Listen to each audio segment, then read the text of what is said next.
बिहार की राजनीति में एक अहम नाम नीतीश कुमार के भरोसेमंद सहयोगी और जेडीयू संगठन की सबसे मजबूत कड़ी।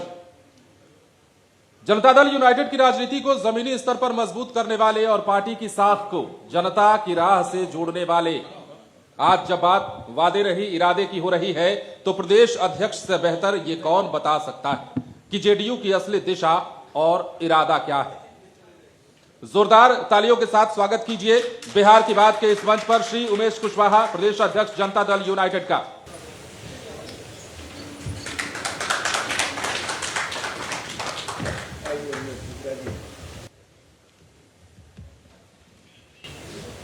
बहुत बहुत स्वागत है उमेश कुशवाहा जी आपका लाइव सिटीज के इस विशेष कार्यक्रम में। और हम लोग आपके साथ बातचीत की शुरुआत इस बात से करेंगे कि जो एनडीए है, एनडीए की आमतौर पर यह होता है कि एनडीए की तरफ से उम्मीदवार जल्दी घोषित होते हैं, सीट शेयरिंग जल्दी होता है, सारी चीज़ें जल्दी होती हैं, आप लोग आगे आगे चलते हैं। अभी कितना आगे निकले? अभी इंडिया ब्लॉक की तैयारी दिख रही है, वो लोग सड़कों पर निकले, आंदोलन किया। आप लोगों का अभियान कहाँ तक पहुँचा है? चुनाव की क्या तैयारी है? सीट बंटवारे को लेकर के आप लोगों की क्या योजना है? आप यहाँ से अपनी बात कहें, फिर हम लोग और सवाल आपसे पूछेंगे। पहले तो धन्यवाद, आपने बुलाया। और जो आपका प्रश्न है तो आप जान लीजिए, इसमें हम यही कहना चाहेंगे कि समय जब आएगा तो अपने आप लोग जान जाइएगा।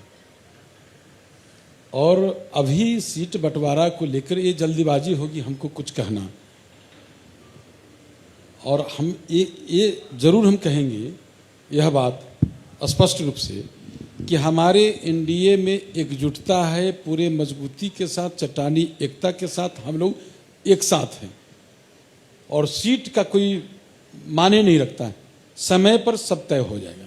नहीं, बाकी तैयारियां चुनाव की, चुनाव में हम लोग तो हर रोज चुनाव की तैयारी करते रहते हैं। हम लोग आचार संहिता की इंतजार नहीं कर रहे हैं। हम लोग जो है चुनाव को जो है जमीनी स्तर पर हमारे एनडीए हर कार्यकर्ता लगे हुए हैं और हर रोज चुनाव की तैयारी में हम लोग लगे हुए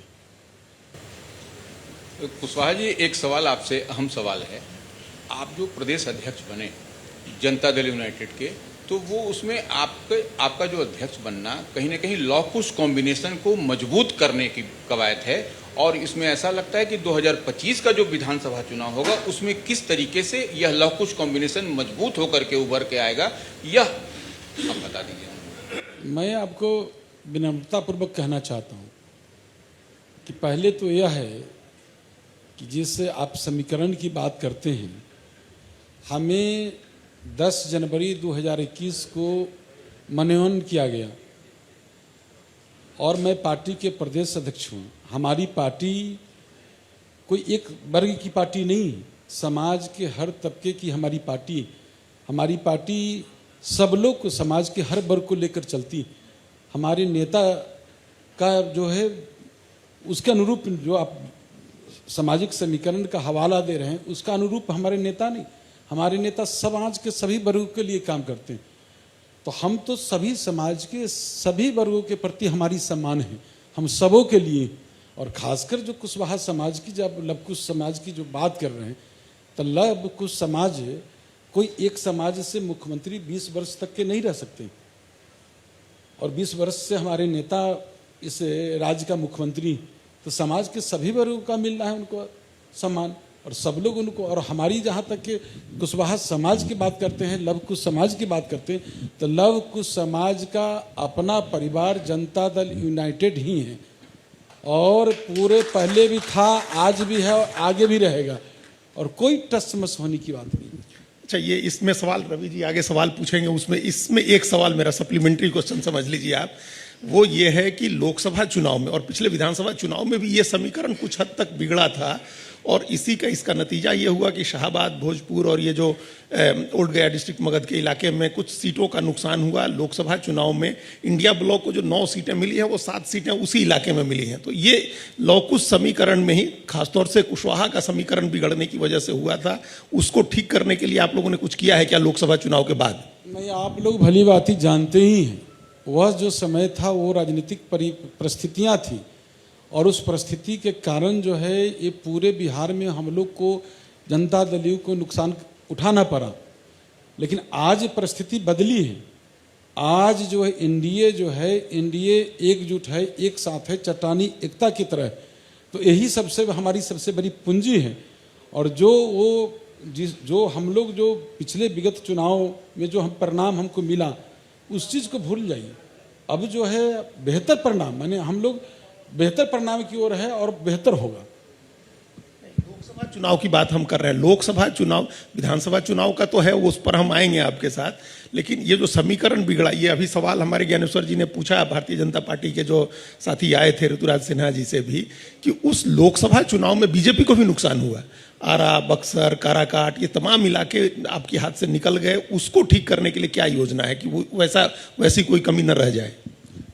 देखिए, लोकसभा चुनाव का अभी कुछ जगह पर ऐसा हुआ, तो हम लोग उसको जमीनी स्तर पर हम लोग देख रहे हैं। संगठन जो है जहां हमारी कमी हुई, जिस तरह आप लोगों ने देखा है कि विगत जो अभी हमारी विधानसभा का जो उपचुनाव हुआ, तो उपचुनाव में जो हम लोग ने बेहतर प्रदर्शन किए, जहां हमारा जो समीकरण नहीं था, हमारा कहीं आधार वोट नहीं था, वैसे भी जगह पर, वैसे जो 34 बरस से जो हमारा कब्जा किसी और के कब्जा में था, वैसे सीट को भी हम लोगों ने लेने का काम किया। बेलागंज जैसे सीट।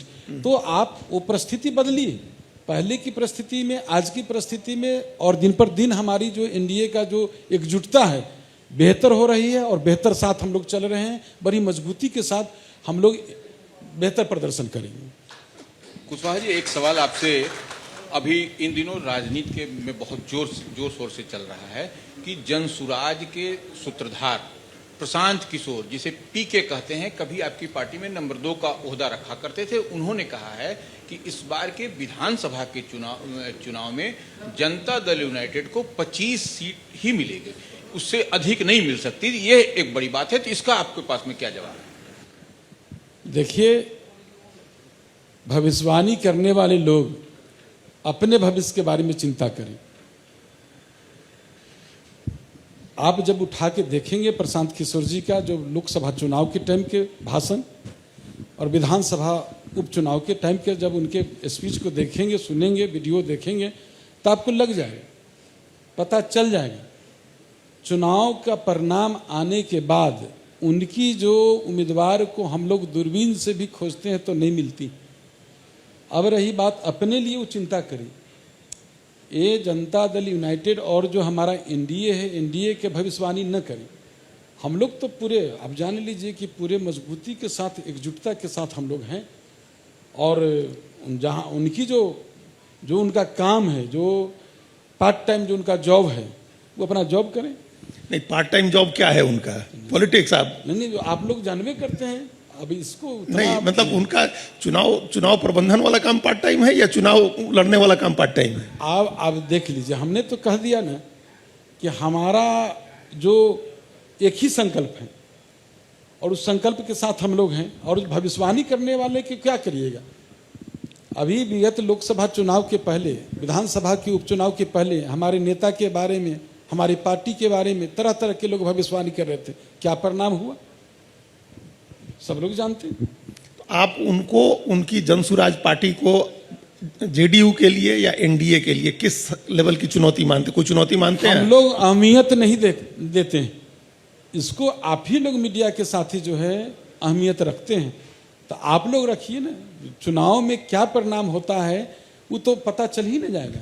नहीं, अब ये बात चली है तो एक बात और आप कह ही दीजिए। जैसे उपचुनाव की आपने बात की, 4 सीटों के उपचुनाव में उनको 10% वोट मिला। एवरेज चारों सीटों पर मिला करके 10% वोट मिला। चिराग पासवान को 5.66% वोट मिला था और जेडीयू की स्थिति 43 पर आ गई थी। आप इस तरह की कोई चुनौती प्रशांत किशोर से देख रहे हैं या नहीं देख रहे हैं? कोई चुनौती नहीं। बिहार की जनता ने साबित कर दिया। जो लोकसभा का परिणाम आया, लोकसभा के परिणाम से जो विधानसभा का आंकड़ा निकल कर आया, उसमें 177 सीट पर एनडीए बढ़त में रही, मात्र 66 सीट पर महागठबंधन वाले लोग रहे। तो बिहार की जनता अपना मन मिजाज बता दिया है कि बिहार की जनता क्या चाहती। अब दूसरे प्रतिद्वंदी की बात करें, जो आपका मुख्य प्रतिद्वंदी है इंडिया ब्लॉक, जिसमें राष्ट्रीय जनता दल, कांग्रेस पार्टी और लेफ्ट की 3 पार्टियां हैं। इन पार्टियों ने अभी SIR को लेकर के, जो स्पेशल इंटेंसिव रिवीजन हुआ मतदाता सूची का, उसको लेकर के 2 हफ्ते की यात्रा की और कल ही पटना की सड़कों पर एक मार्च किया। इस SIR के जो आरोप लग रहे हैं वोट चोरी के, आप उसको कैसे देख रहे हैं और इस यात्रा के असर को आप किस तरह से देख रहे हैं? देखिए, हम लोग का तो स्पष्ट स्टैंड है, साफ।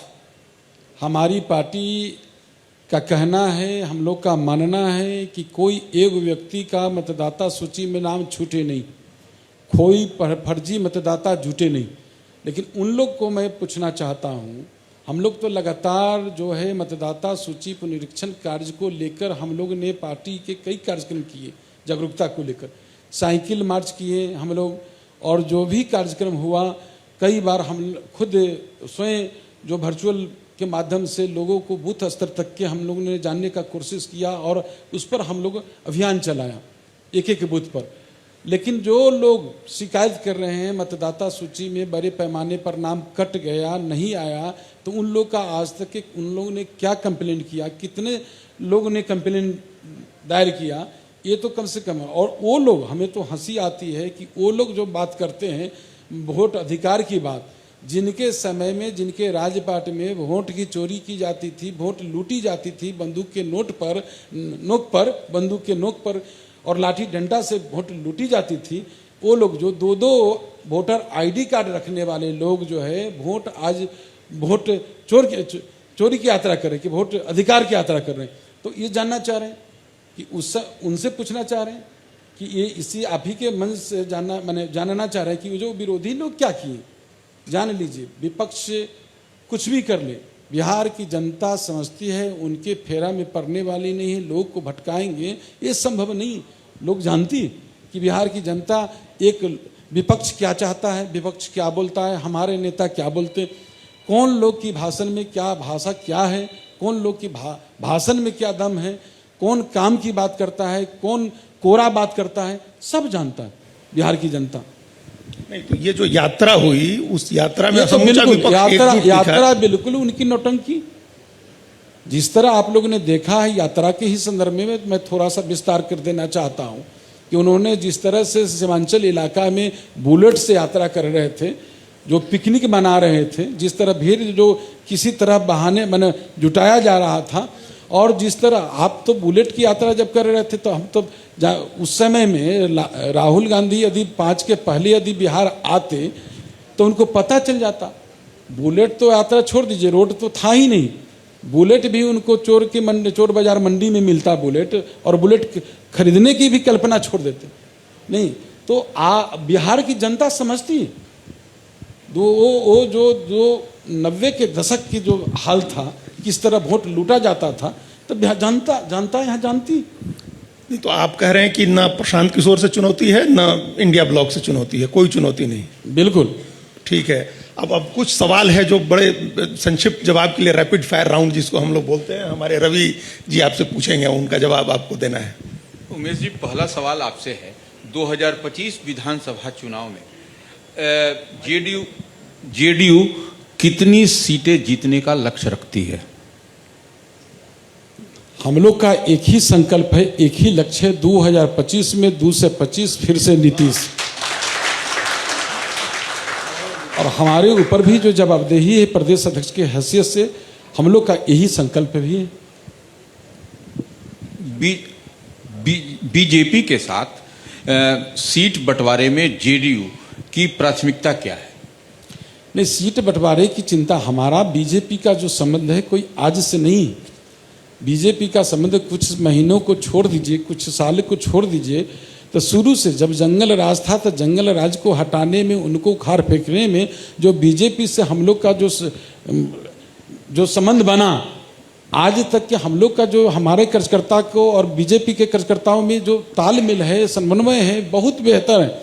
इस चीज़ को छोड़ दीजिए, आपस की जो हम लोग जो सार्वजनिक मंच पर हम लोग ये शेयर नहीं कर सकते हैं कि हमारी सीट की क्या है। हम लोग ये तो निश्चित रूप से आप जान लीजिए समय पर औपचारिक रूप से हम लोग घोषणा कर देंगे और मीडिया के साथी को बता भी देंगे, साझा कर देंगे कि हम लोग ये हमारा घोषणा है, ये हमारा उम्मीदवार है, सब साझा हो जाएगा। इंतजार तो कर लीजिए। अब एकदम कुछ निजी सवाल हैं और आपको फटाफट उसका जवाब देना है कि सुबह की दिनचर्या में सबसे जरूरी चीज क्या होती है? आप किस चीज से शुरू करते हैं दिन अपना? नहीं ना, सुबह तो हम उठ के मॉर्निंग वॉक करके और उसके बाद हम पेपर पढ़ते हैं, लोगों से मिलना, हम अपने जो हमारे पूरे बिहार के लोग आते हैं, हमारे पार्टी के कार्यकर्ता अन्य भी लोग आते हैं, सबसे मिलते हैं। तो मतलब आप एक्सरसाइज और योग वगैरह से शुरू होता है? बिल्कुल बिल्कुल। राजनीति में आने से पहले क्या सपना था, क्या बनना चाहते थे? अगर नेता नहीं बनते तो क्या बनते?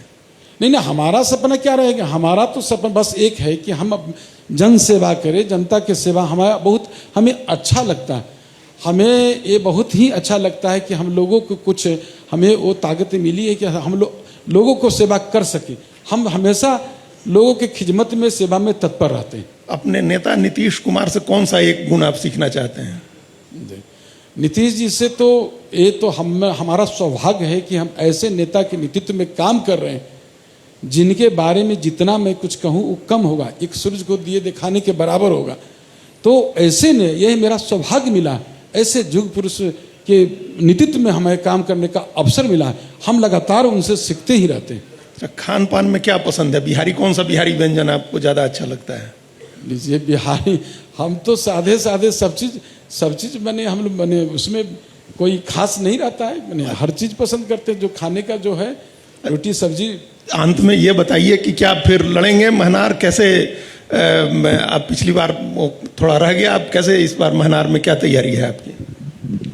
मैंने सिर्फ महनार की तैयारी नहीं, पूरे बिहार में जो हमारा 243 विधानसभा क्षेत्र है, 243 विधानसभा क्षेत्र में हमारे एनडीए एकजुट है, एक साथ है और पूरे मजबूती के तरह, माने हम कह सकते हैं कि पूरे जमीनी स्तर पर हमारे बूथ लेवल पर हमारे कार्यकर्ता है मजबूती के साथ और समन्वय बना के हमारे जो एनडीए घटक दल के जो पांचों दल हैं, पांचों दल के कार्यकर्ता समन्वय बनाकर आपसी जो हाथ के जो 5 अंगुली है, तो पांचों दल के जो बंद मुट्ठी की तरह रह रहे हैं और मजबूती की तरह, चट्टानी एकता की तरह, और एक ही संकल्प है, एक ही लक्ष्य है। 2025 में 2 से 25 फिर से नीतीश और फिर से माननीय मुख्यमंत्री नीतीश कुमार जी के हाथ में बागडोर बिहार को देना, ताकि बिहार की रफ्तार और तेजी से आगे बढ़ सके। जो हमारे नेता ने कहा है कि बिहार को हम उस ऊंचाई पर ले जाना चाहते हैं जहां से चाहकर भी लोगों को नीचे न कर सके, तो हम लोग उसी संकल्प, उसी में हम लोग जुटे हुए हैं। उन्हीं के शक्ति को, धारा को मजबूत करने में सब लोग लगे हुए हैं। बहुत बहुत धन्यवाद उमेश जी, बहुत बहुत धन्यवाद। एकदम आपने जो समय हमको दिया था उस निर्धारित समय में आपने अपनी बात सारी कह दी। बहुत बहुत धन्यवाद, आप हमारे मंच पर। चलिए, थैंक यू।